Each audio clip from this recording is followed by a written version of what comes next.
Easy steno YouTube channel पर आप सभी का स्वागत है। डिक्टेशन 5 सेकंड बाद स्टार्ट होगी। Ready start.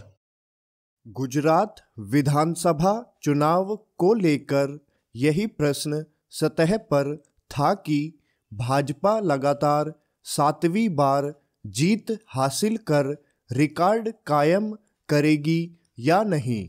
नतीजों से सिद्ध हुआ कि उसने यह काम शानदार ढंग से कर दिखाया। उसकी सीटों की संख्या 155 के आंकड़े को भी पार कर गई।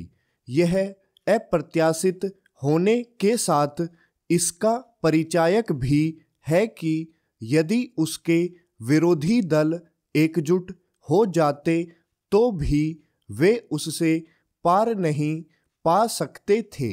भाजपा की 7वीं बार प्रचंड बहुमत से जीत उसके प्रति जनता के भरोसे को रेखांकित करने के साथ ही यह भी बताती है कि सुशासन के जरिए जनता की अपेक्षाओं पर खरा उतरकर सत्ता विरोधी रुझान को आसानी से मात दी जा सकती है।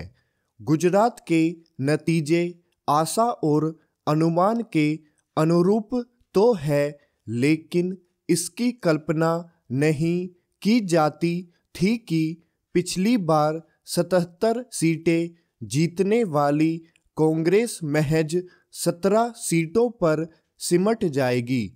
अपनी इस दुर्गति के लिए कांग्रेस स्वयं के अलावा किसी अन्य को जिम्मेदार नहीं ठहरा सकती।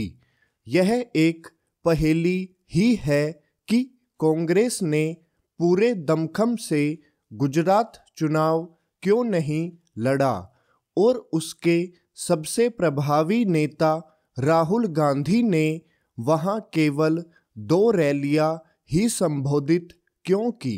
गुजरात चुनाव से ज़्यादा भारत जोड़ो यात्रा को प्राथमिकता देना कोई सुविचारित राजनीतिक रणनीति नहीं।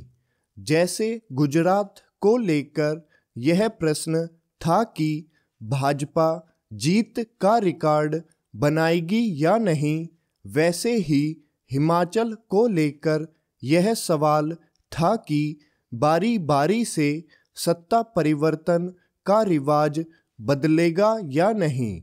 भाजपा ने इस रिवाज को बदलने के लिए पूरा जोर लगाया, लेकिन वह नाकाम रही।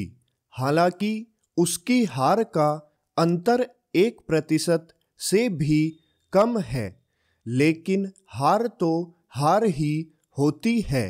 वह इसे टाल सकती थी यदि उसने टिकट वितरण ढंग से किया होता और सत्ता विरोधी रुझान से निपटने के लिए समय रहते सक्रियता दिखाई होती।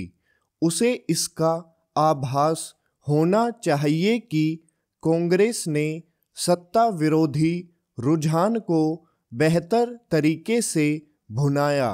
हिमाचल की जीत कांग्रेस के लिए एक बड़ी राहत है, क्योंकि बीते 4 वर्ष में वह पहली बार विधानसभा का कोई चुनाव जीत सकी है। हिमाचल की जीत कांग्रेस को संजीवनी देने वाली है, लेकिन गुजरात की करारी हार राष्ट्रीय स्तर पर उसके उत्थान को लेकर प्रश्न चिन्ह लगाती रहेगी।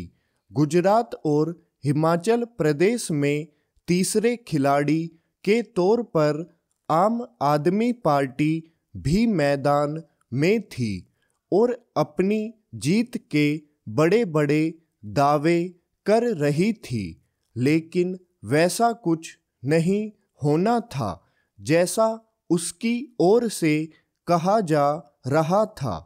आम आदमी पार्टी को गुजरात में पैर जमाने के साथ राष्ट्रीय दल के रूप में उभरने का अवसर अवश्य मिला, लेकिन उसे समझना होगा कि रेवड़ी राजनीति की अपनी सीमाएं हैं और बिना विचारधारा बहुत दूर तक नहीं जाया जा सकता। स्टॉप।